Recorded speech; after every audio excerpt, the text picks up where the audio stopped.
Hello बच्चों, नमस्कार। स्वागत है आपका अपने यूट्यूब चैनल पीसीएम मंत्रा में। उम्मीद करते हैं कि आप स्वस्थ होंगे।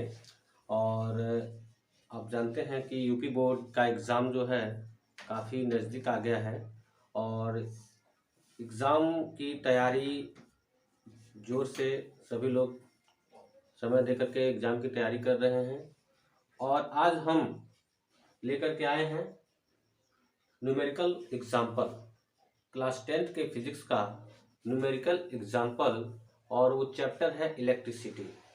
इस इलेक्ट्रिसिटी चैप्टर के जो भी एग्जाम्पल वाले क्वेश्चन हैं और न्यूमेरिकल वाले एक्सरसाइज के जो भी क्वेश्चन हैं, इनको अलग अलग पार्ट में हम सॉल्व करा देंगे, क्योंकि जितने भी इम्पोर्टेंट क्वेश्चन हैं उनको भी आपको बेहतरीन तरीके से बताया जाएगा और जो भी क्वेश्चन है उसको स्पेशल मार्क बना करके, कंसेप्ट बता करके आपको बता दिया जाएगा और एग्जाम में उससे बाहर नहीं आने वाला है। तो सभी प्रकार के क्वेश्चन को, एक टाइप के कम से कम 5-5 क्वेश्चन को सॉल्व करा दिया जाएगा और मॉडल पेपर भी सॉल्व कराया जाएगा। तो जैसा कि आप बोर्ड पे देख रहे हैं, आप 5 क्वेश्चन को, इलेक्ट्रिसिटी चैप्टर के 5 क्वेश्चन को सेट किया गया है और 12.1 से लेकर के 12.5 तक के न्यूमेरिकल क्वेश्चन को, एग्जाम्पल को इस पे लिखा गया है और इसको हम सॉल्व करेंगे। तो स्टार्ट करते हैं। फर्स्ट क्वेश्चन जो दिया हुआ है, लिखा है कि किसी विद्युत बल्ब के तंतु में से 0.5 एम्पियर विद्युत धारा, 0.5 एम्पियर विद्युत धारा, तो विद्युत धारा को हम I से लिखते हैं और I बराबर 0.5 एम्पियर। ठीक है ना। विद्युत धारा 10 मिनट तक प्रवाहित होती है। टाइम दिया है T = 10 मिनट दिया है, तो इसको सेकंड में चेंज करेंगे। 10 गुणे क्या कर लेंगे 60, तो ये चेंज हो जाएगा 600 सेकंड हो जाएगा। क्लियर है, 600 सेकंड हो जाएगा। और कहा है कि विद्युत परिपथ से प्रवाहित विद्युत आवेश की गणना कीजिए। विद्युत आवेश की गणना करना है हमको, Q का वैल्यू निकालना है। तो आप जानते हैं कि वैद्युत धारा का जो डिफिनेशन होता है, I = Q/T, अर्थात किसी चालक में आवेश प्रवाह होने की समय दर को वैद्युत धारा कहते हैं। और इसमें वैद्युत धारा और टाइम दिया हुआ है, हमको Q निकालना है, तो इसके नीचे एक लिख के क्रॉस मल्टीप्लाई करेंगे तो Q = आ जाएगा I × T। यानी कि हमको चार्ज पता हो जाएगा जब क्या करंट और टाइम दिया हो, तो चार्ज Q = I × T लगाएंगे। I का मान दिया है 0.5 एम्पियर और इंटू टाइम दिया है 600 सेकेंड। तो टाइम 600 सेकेंड दिया है, पॉइंट हटाएंगे तो 1 0 खत्म हो जाएगा, 5 × 60 हो जाएगा, 6 × 5 30 हो जाएगा और 1 0 बढ़ा लेंगे तो Q = हो जाएगा 300 कूलम। Q = कितना हो जाएगा 300 कूलम हो जाएगा। इस तरह के एमसीक्यू क्वेश्चन में भी आपको सवाल देखने को मिलेंगे। एमसीक्यू में कैसे पूछेगा कि जो 20 नंबर के आपके क्वेश्चन आने वाला है, जो एमआर शीट पे जो क्वेश्चन पेपर होने वाला है वो 20 नंबर का आएगा और जितने भी फिजिक्स के चैप्टर हैं वो लगभग सभी चैप्टरों से, और केमिस्ट्री के जितने चैप्टर हैं और बायोलॉजी के जितने चैप्टर हैं, ये 3 खंड में करके तीनों को मिला करके 20 क्वेश्चन जो है आपको बोर्ड एग्जाम में देखने को मिलेगा। नोट करेंगे इसे या स्क्रीनशॉट कर लेंगे। ठीक है, ओके।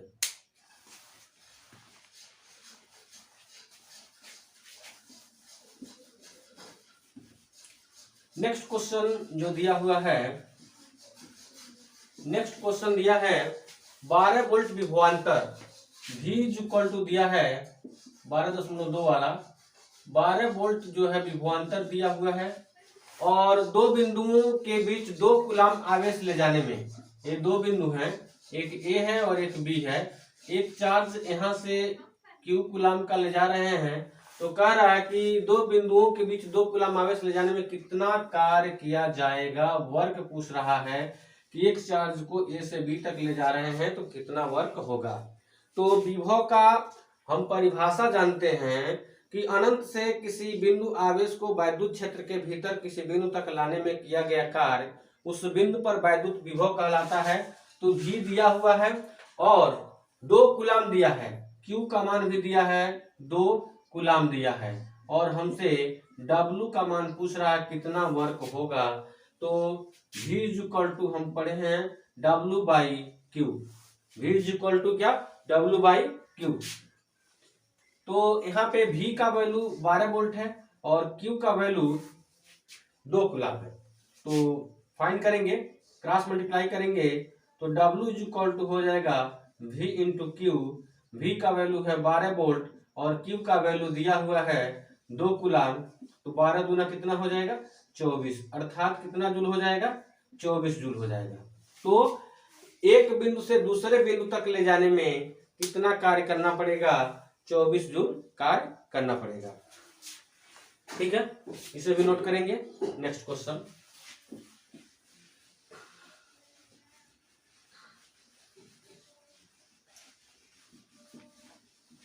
बारह दशमलव तीन देखेंगे। 12.3 में दो क्वेश्चन दिया हुआ है। फर्स्ट क्वेश्चन दिया है यदि किसी विद्युत बल्ब के तंतु का प्रतिरोध 1200 ओम है तो यह बल्ब 220 वोल्ट स्रोत से कितनी धारा लेगा। और दूसरे में दिया यदि किसी हीटर के कुंडली का प्रतिरोध 100 ओम है तो यह विद्युत हीटर 220 वोल्ट स्रोत से कितनी धारा लेगा। दोनों में करंट पूछा है। फर्स्ट में 12.3 में दिया है यदि किसी विद्युत बल्ब के तंतु का प्रतिरोध R इज इक्वल टू 1200 ओम दिया है। प्रतिरोध का मात्रा क्या होता है, ओम होता है। और यह बल्ब से कितना volt, V is equal to दिया है 220 वोल्ट दिया है, स्रोत से कितनी धारा लेगा, अर्थात I का मान पूछ रहा है। तो हम जानते हैं ओम का नियम। ओम का नियम क्या है, यदि किसी चालक की भौतिक अवस्थाएं अपरिवर्तित रहें तो चालक के सिरों के बीच लगाया गया विभवांतर और उसमें बहने वाली धारा का अनुपात एक कांस्टेंट होता है जिसे ओम का नियम कहते हैं, अर्थात कांस्टेंट की जगह हम रखते हैं आर। तो V बटे आई इज इक्वल टू क्या हो गया, आर हो गया। ठीक है ना, वैसे भी प्रोपोर्शनल आई ही होता है ना, तो वो कांस्टेंट हमारा क्या आर। तो किसका वैल्यू पूछ रहा है, करंट का वैल्यू पूछ रहा है। तो हमको आर दिया है, V दिया है, तो आई निकालेंगे, अर्थात आई इज इक्वल टू हो जाएगा V बटे R. I is equal to कितना हो जाएगा, V बटे आर। तो V का वैल्यू कितना दिया है, V का वैल्यू दिया है 220 वोल्ट दिया है और प्रतिरोध कितना दिया है 1200 दिया है। तो एक जीरो से एक जीरो कैंसिल हो जाएगा। आई इज इक्वल टू आएगा 22 बटे 120, 2 एकम 2 और 2 छके 12, अर्थात आई बराबर आ जाएगा 11 बटे 60 एम्पियर आ जाएगा। ठीक है, आई बराबर कितना आ जाएगा 11 बटे 60 एम्पियर आ जाएगा। स्क्रीनशॉट करेंगे इसका। ठीक, बी वाला दिया है यदि किसी हीटर के कुंडली का प्रतिरोध, हीटर के कुंडली का प्रतिरोध दिया है 100 ओम है, कितना है 100 ओम है, तो यह विद्युत हीटर 220 वोल्ट, V बराबर दिया है 220 वोल्ट, स्रोत से कितनी धारा लेगा। तो फिर I का मान पूछा है, हम जानते हैं I बराबर क्या होता है, V बटे R होता है। V का मान दिया है 220 वोल्ट, R का मान दिया है 100, कैंसिल हो जाएगा, अर्थात I इक्वल टू आएगा 22 बटे 10 और 2 एकम 2, 2 एकम 2 और 2 पचे 10, अर्थात I बराबर आ जाएगा 11 बटे 5 एम्पियर।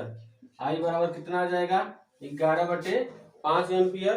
पॉइंट में चेंज करेंगे तो 5 दूना 10 हो जाएगा, दशमलव लगाएंगे पुनः 5 दूना क्या हो जाएगा 10 हो जाएगा, तो 2.2 एम्पियर भी लिख सकते हैं। ठीक है, स्क्रीनशॉट ले लेंगे। 12.4 का जो क्वेश्चन दिया है, कहा है जब कोई विद्युत हीटर विद्युत स्रोत से 4 एम्पियर विद्युत धारा लेता है तब उसके टर्मिनलों के बीच विभवांतर 60 वोल्ट है। दिया है कि जब कोई विद्युत हीटर विद्युत स्रोत से 4 एम्पियर अर्थात I बराबर दिया है 4 एम्पियर और विद्युत धारा लेता है, उसके टर्मिनलों के बीच का विभवांतर जो है V बराबर दिया है 60 वोल्ट दिया है और पूछ रहा है कि उस समय विद्युत हीटर कितनी विद्युत धारा लेगा जब विभवांतर को 120 वोल्ट तक बढ़ा दिया जाए। अर्थात हम पूछ रहा है कि कितनी धारा लेगा जब वोल्टेज 120 कर देंगे, तो R का वैल्यू नहीं पता है, तो R बराबर लगा देंगे V बटे आई। R बराबर क्या लगा देंगे V बटे आई। तो V का वैल्यू कितना है 60, I का वैल्यू 4, तो 15 चौक को कितना हो जाएगा 60, R बराबर आ जाएगा 15 ओम। अब आर का मान 15 ओम आ गया तो कह रहा है कि विद्युत हीटर कितनी विद्युत धारा लेगा जब विभवांतर 120 वोल्ट बढ़ा दिया जाए। विभवांतर 120 वोल्ट बढ़ा दिया जाए 120 वोल्ट तो कितनी धारा लेगा, तो आई बराबर V बटे आर होता है। V बराबर 120 बटे 15 करेंगे और जो आंसर आएगा 3 पचे 15 हो जाएगा, 3 चौक को 12 हो जाएगा, 5 बटे 40 हो जाएगा। आई बराबर आ जाएगा हमारा 8 एम्पियर। तो कितनी धारा लेगा, 8 एम्पियर का वैद्युत धारा लेगा। ठीक है, स्क्रीनशॉट करेंगे। नेक्स्ट क्वेश्चन 12.5 दिया है। 12.5 दिया है कि किसी धातु के 1 मीटर लंबे तार 20 डिग्री सेल्सियस वैद्युत प्रतिरोध 26 ओम है। अर्थात कोई धातु का जो तार है वह कितना मीटर है, 1 मीटर लंबा है और कह रहा है कि 20 डिग्री सेल्सियस ताप पर वैद्युत प्रतिरोध 26 ओम है। यानी कि जो आर का मान दिया है वह 26 ओम है और एल का मान दिया है 1 मीटर दिया है। कह रहा है यदि तार का व्यास 0.3 mm हो, जो इसका डायमीटर दिया है पूरा डी, इसका डायमीटर जो दिया है 0.3 mm दिया है, तो इसको मीटर में चेंज करेंगे तो 0.3 गुणे 10⁻⁴ मीटर हो जाएगा डी का मान। और फिर कह रहा है कि इस ताप पर वैद्युत प्रतिरोधकता क्या है, और वैद्युत प्रतिरोधकता यानी कि रो। तो वैद्युत प्रतिरोधकता क्या होता है, E बटे जे। अर्थात किसी चालक में वैद्युत क्षेत्र की तीव्रता और धारा घनत्व के अनुपात को हम विशिष्ट प्रतिरोध कहते हैं और उसे तार का प्रतिरोधकता भी कहते हैं। तो रो का वैल्यू पूछ रहा है। जब कभी भी लेंथ आ जाए, लंबाई आ जाए, डायमीटर व्यास आ जाए और प्रतिरोध दिया हो तो उस कंडीशन में आर बराबर फार्मूला लगाएंगे रो इंटू एल बटे ए। तो हमको निकालना है, रो का वैल्यू निकालना है, तो रो बराबर क्या हो जाएगा, आर इंटू ए बटे यल हो जाएगा। आर इंटू ए बटे यल हो जाएगा। और यहाँ पे डी का मान पता है तो क्या त्रिज्या नहीं निकाल सकते हैं, तो त्रिज्या निकालने के लिए हम जानते हैं आर बराबर होता है डी बराबर 2r होता है, डी बराबर 2r और आर बराबर होता है d/2। अर्थात व्यास का हम क्या कर देंगे, आधा कर देंगे तो हमको क्या मिल जाएगा, त्रिज्या मिल जाएगा। ठीक है ना। तो 0.3 गुणे 10⁻⁴ बटे 2 मीटर हो जाएगा, ये 2 मीटर हो जाएगा। ठीक, तो वैल्यू पुट करेंगे। आर का मान कितना दिया है, 26 ओम दिया है, गुणे एरिया निकालेंगे तो πr² होगा और बटे यल लंबाई 1 मीटर दिया है तो 1 मीटर रख लेंगे। 26 गुणे पाई का वैल्यू 3.14 होगा। जो रेडियस दिया है, जो रेडियस होगा यहाँ पे 2 से हम इसमें डिवाइड कर लेंगे तो ये हमारा रेडियस बन जाएगा। अर्थात r बराबर d/2 यानी कि 0. इसको मीटर में चेंज किए थे तो 0.3 गुणे 10⁻⁴ मीटर आया हुआ है और रेडियस करेंगे तो इसका हाफ कर लेंगे तो 0.3 गुणे 10⁻⁴ बटे 2। तो यहाँ पे वैल्यू पुट करेंगे, ये पाई का मान 3.14, एरिया का फार्मूला πr², पाई का मान रखा गया, आर का मान कितना दिया है 0.3 गुणे 10⁻⁴ और बटे 2 दिया हुआ है तो इसका बटे क्या हो जाएगा, 2 हो जाएगा। सॉल्व करेंगे तो रो इज इक्वल टू आएगा 26 गुणे 3.14 गुणे इसका होल स्क्वायर है, आर स्क्वायर है तो इसका होल स्क्वायर कर देंगे तो 0.3 इंटू 0.3 इंटू 10 पे पावर माइनस हो जाएगा 8 और बटे 2 हो जाएगा। 2 से कैंसिल करेंगे तो ये 13 आ जाएगा। अर्थात रो का मान आएगा 13 गुणे 3.14 गुणे 3 × 9 हो जाएगा, 0.09 हो जाएगा, 10 पे -8 हो जाएगा। रो का मान निकालेंगे, रो का मान निकालेंगे तो 1 दशमलव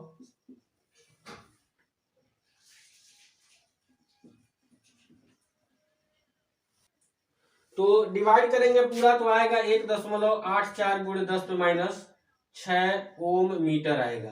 कितना आएगा, 1.84 गुणे 10 पे -6 ओम मीटर आएगा।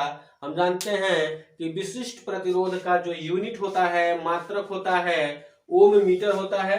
एक बार और समझ लेंगे, कहा है प्रश्न में किसी धातु के 1 मीटर लंबे तार, तो ये धातु का तार 1 मीटर लंबा है, 20 डिग्री सेल्सियस पर वैद्युत प्रतिरोध 26 ओम दिया है, एल बराबर 1 मीटर हो गया। यदि तार का व्यास दे दिया है 0.3 mm दिया है, तो मिलीमीटर में दिया है, तो इसको चेंज कर लेंगे मीटर में, 0.3 × 10⁻⁴ से मल्टीप्लाई कर देंगे, ये मीटर में कन्वर्ट हो जाएगा।